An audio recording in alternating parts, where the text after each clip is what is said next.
पुल का शिलान्यास सर 2003 में हुआ था। उसके बाद ये 2004 में इसका उद्घाटन हुआ था और 2024 में ये पुल गिर गया नीचे। सर इसमें कुछ ना कुछ तो गड़बड़ी है सर, धांधली है सर, इसमें इसकी जांच होना चाहिए।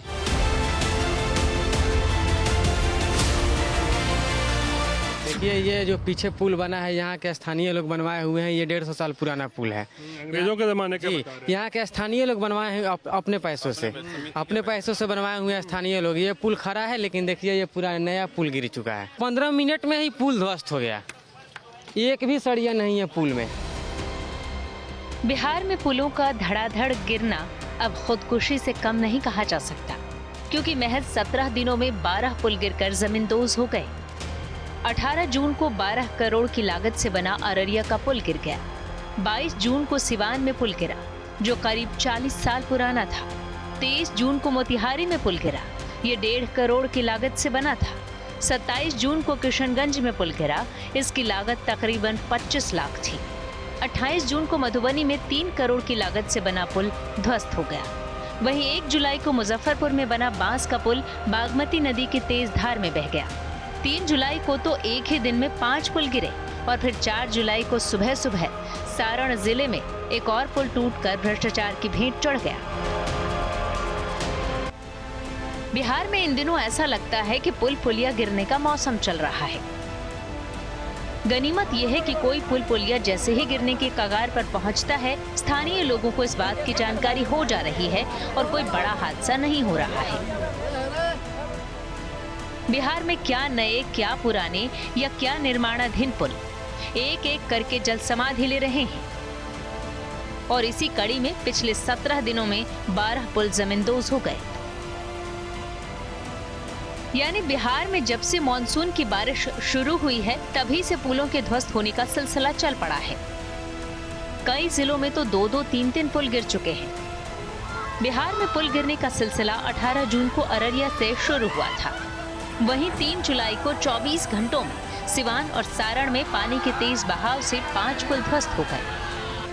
एक तरफ जहां सिवान में 3 पुल ध्वस्त हो गए, तो वहीं छपरा में 2 पुलों ने जल समाधि ले ली।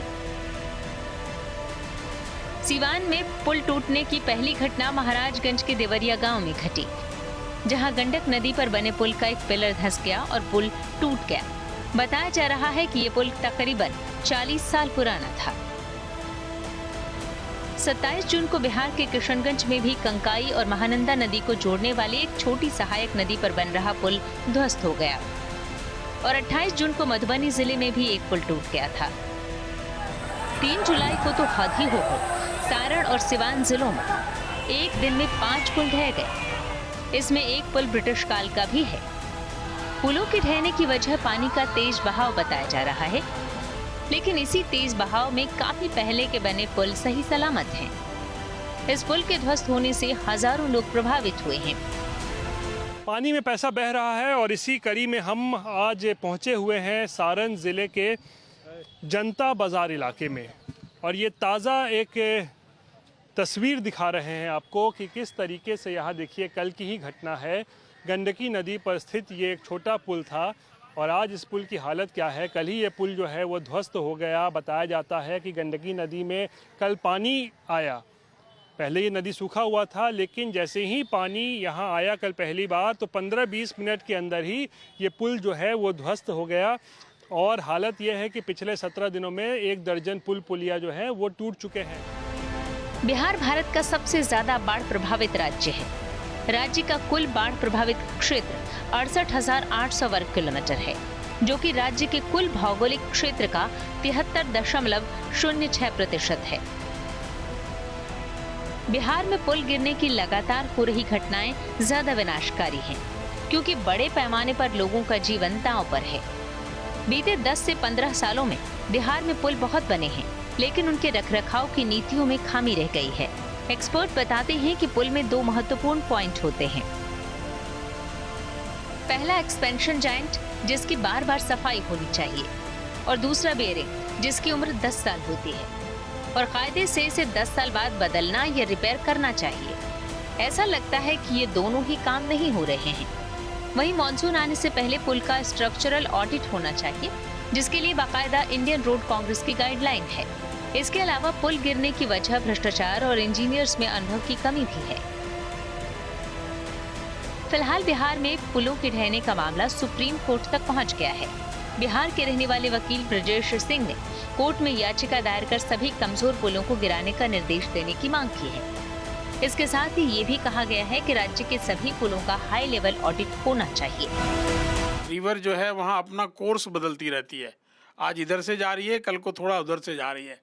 तो मेरे को ये लग रहा है कि वो जो फेलियर हो रहे हैं वो पहले रिवर का एम्बैंकमेंट कटता है और उसका फर्स्ट पिलर जो है उसकी फाउंडेशन कट जाती है और उसके कटने से पिलर जो है जिसको हम कॉलम बोले, पिलर बोले या वेल फाउंडेशन होनी चाहिए, वैसे तो वेल टिल्ट नहीं होता है, पर ये अजीबोगरीब है कि वो टिल्ट हो रहा है और उसको टिल्ट होने से ब्रिज सडनली गिर रहे हैं, जिससे लगता है कि एकदम फेलियर होता है। अगर ये खाली क्वालिटी से होता तो एकदम नहीं गिरना चाहिए था। बिहार में लगातार गिरते पुलों को देखकर जहन में सवाल उठता है कि ऐसा क्यों हो रहा है और इसके पीछे की वजह क्या हो सकती है। दिल्ली में मौजूद सेंट्रल रोड रिसर्च इंस्टीट्यूट के bridge engineering and structure division की एक टीम ने पुलों के गिरने पर एक स्टडी की है।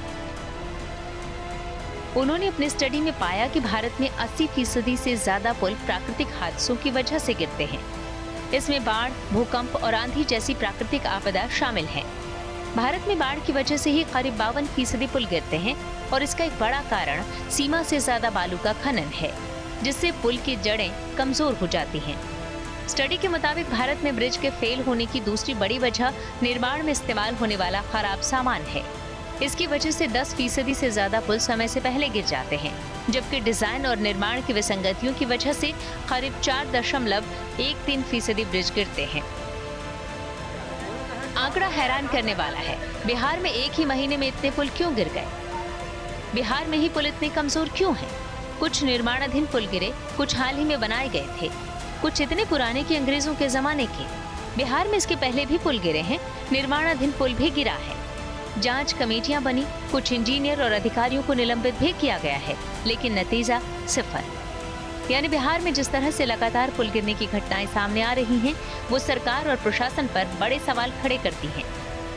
लिहाजा भ्रष्टाचार का समूल नाश करने के लिए खुद सतर्क हो जाएं और दूसरों को भी सावधान करने के लिए हॉर्न बजाएं।